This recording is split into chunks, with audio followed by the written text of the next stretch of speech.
Lawrence Bishnoi एक बार फिर से खामोश हो गया है। लॉरेंस बिश्नोई एक बार फिर से साइलेंट हो गया है। जी हां, 12 फरवरी 1993 को जन्मे गैंगस्टर लॉरेंस बिश्नोई ने अपने बर्थडे से पहले एक बार फिर मौन धारण कर लिया है। गैंगस्टर के गुजरात की साबरमती जेल में मौन व्रत धारण करने के बाद हड़कंप की स्थिति है, क्योंकि पहले जब कभी लॉरेंस ने ऐसा किया है तो बड़ी वारदात सामने आती रही है। लॉरेंस बिश्नोई ने पंजाबी सिंगर सिद्धू मूसेवाला वाली घटना हो या फिर एनसीपी अजीत गुट के नेता बाबा सिद्दीकी वाली वारदात, हर घटना से पहले लॉरेंस बिश्नोई ने 9 दिन का मौन। खबरों के अनुसार पिछले दिनों लॉरेंस बिश्नोई की एक महिला वकील ने दावा किया था कि वह ब्रह्मचर्य का पालन करता है। इतना ही नहीं, उसके गैंग के शूटर भी बैचलर है। लॉरेंस बिश्नोई मौन के दौरान धार्मिक पुस्तकों गुजरात साबरमती सेंट्रल जेल में बंद लॉरेंस बिश्नोई मौन व्रत 13 फरवरी को खुलने की उम्मीद है। इससे पहले 12 फरवरी को उसका बर्थडे है। लॉरेंस के मौन व्रत पर जाने के बाद सुरक्षा एजेंसियों के कान खड़े हो गए हैं, क्योंकि अब इस गैंगस्टर के निशाने पर कौन है। लॉरेंस बिश्नोई के जेल में रहते हुए मोबाइल फोन के इस्तेमाल करने के आरोप लगते रहे। जेल में रहकर मौन व्रत के नियम के बारे में बात करें तो साबरमती जेल प्रशासन के मैनुअल में मौन व्रत और किसी भी दूसरी धार्मिक गतिविधि पर रोक नहीं है।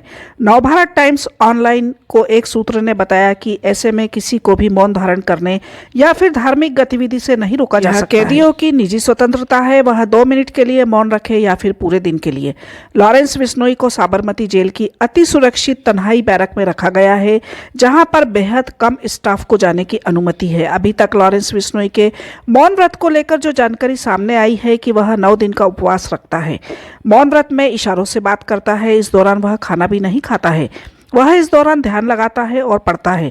लॉरेंस बिश्नोई साबरमती जेल की स्पेशल जेल में है, जहां की लॉरेंस गैंग के पास 700 शूटर होने के दावे सामने आते रहे हैं। सिद्धू मूसेवाला की हत्या के बाद लॉरेंस बिश्नोई को इंटरनेशनल लेवल पर पहचान मिली थी। अब कभी भी लॉरेंस का नाम लिया जाता है तो सलमान खान का नाम अपने आप ही जुबान पर आ जाता है। इसके पीछे की वजह भी जान ही लेते हैं।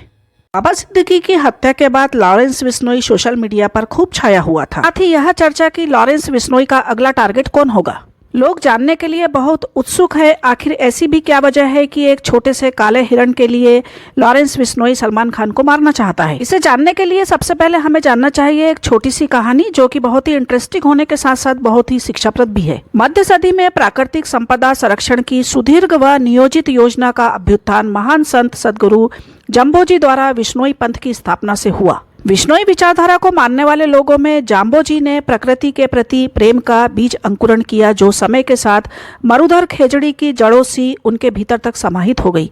अगर कहें प्रकृति संरक्षण बिश्नोइयों की मनोवृत्ति बन गई तो कोई अतिशयोक्ति नहीं होगी। विगत 5 सदियों में असंख्य बिश्नोइयों ने वन व वन्य जीवों को बचाने के लिए अपना बलिदान दिया। इसी प्रकृति प्रेम की जलती जोत का जीता जागता उदाहरण अमर शहीद निहाल चंद धारणिया है, जो 3 अक्टूबर 1996 को हिरण को बचाते हुए शहीद हुए। निहाल चंद धारणिया को बचपन से ही वन व वन्य जीवों से लगाव था। हो भी क्यों ना, वन व वन्य जीवों की रक्षा का भाव बिश्नोई घर में जन्म लेने वाले हर बालक में बाल्यकाल से ही भर दिया जाता है। यह बात 3 अक्टूबर 1996 की है। बीकानेर जिले की डूंगरपुर तहसील के बाणनू गांव में हिरण शिकार की सूचना निहाल चंद को मिली। शिकारियों ने 6 हिरण को गोलियों से मार दिया।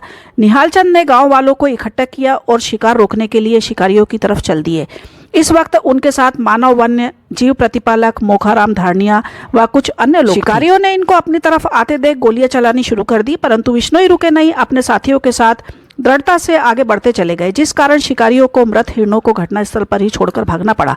भागते भागते उन्होंने गोली चलाई, जो निहाल चंद को लग गई, जो गंभीर रूप से घायल हो गए और कुछ ही समय बाद निहाल चंद जी ने दम तोड़ दिया। शहीद निहाल चंद को भारत सरकार ने मरणोपरांत सर्वोच्च बलिदान के लिए वर्ष 1999 में शौर्य चक्र से सम्मानित किया। हमें यह भी बात जान लेना चाहिए कि शहीद निहाल चंद शौर्य चक्र से सम्मानित होने वाले पहले असैन्य हैं। बिश्नोइयों के प्रकृति प्रेम की कहानी निहाल चंद जी के साथ खत्म नहीं होती है। बात 1730 की है। जोधपुर के तत्कालीन महाराजा अभय सिंह ने अपने नए महल निर्माण के लिए चूना जलाने हेतु खेजड़ी के पेड़ों को काटने का आदेश दिया। अमृता देवी ने पेड़ों को काटने का विरोध किया, जो बिश्नोई धर्म के लिए महत्वपूर्ण थे। अमृता देवी ने कहा कि वह पेड़ों को बचाने के लिए अपनी जान दे देगी। किंवदंती के अनुसार देवी ने एक पेड़ के तने के चारों ओर अपनी बाहें डाल दी, ताकि इसे गिरने से रोका जा सके। जवाब में राजा के आदमियों ने उसका सिर काट दिया। बाद में इस खिचड़ी नरसंहार में देवी की 3 बेटियां आसू, रत्नी और भागू भी शहीद हो गई। इसी तरह 363 अन्य बिश्नोई पेड़ों की रक्षा करते हुए मारे गए।